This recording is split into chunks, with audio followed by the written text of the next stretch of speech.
नमस्कार, मैं हूं आलोक सांगवान और आप सभी देख रहे हैं द भारत खबर।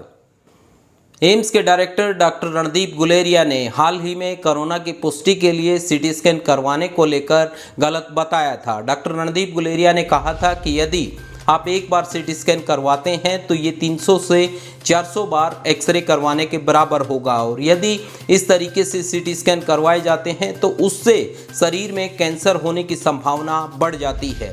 डॉक्टर रणदीप गुलेरिया के इस बयान के बाद मरीजों में घबराहट की स्थिति थी, जिसको देखते हुए Indian radiological and imaging association की तरफ से एक बयान जारी किया गया और साफ तौर पर यह कहा गया कि डॉक्टर रणदीप गुलेरिया का जो बयान है वो गलत है।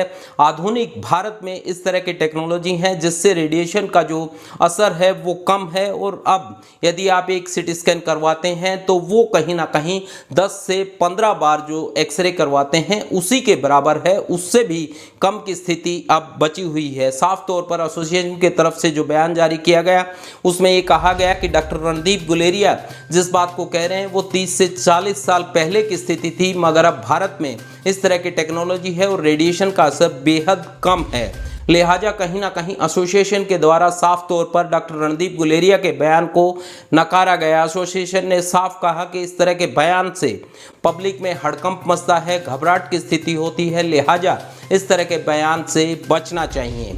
कहीं ना कहीं एसोसिएशन के द्वारा आए बयान के बाद मरीजों में अब राहत है और मरीज अपनी पुष्टि के लिए, कोरोना की पुष्टि के लिए सीटी स्कैन करवा रहे हैं। मरीजों को अब लग रहा है कि सीटी स्कैन यदि वो करवाते हैं तो उनको पता लग पाएगा कि आखिर लंग्स की क्या स्थिति है, फेफड़ों की क्या स्थिति है और कोरोना की क्या स्थिति है, किस तरह की स्थिति के अंदर उस तरह का इलाज होना चाहिए। डॉक्टर्स को इस बात का पता लग पाएगा। इस तरह की जो तमाम चीज़ें हैं उनके कहीं ना कहीं स्थिति में अब सुधार है और तमाम जो डॉक्टर रणदीप गुलेरिया का बयान था उसके बाद जो भय की स्थिति, जो घबराहट की स्थिति पैदा हुई थी, उससे अब मरीजों को राहत मिली है।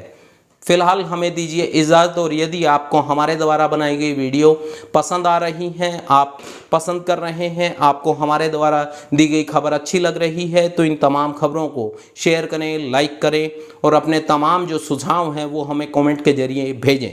धन्यवाद।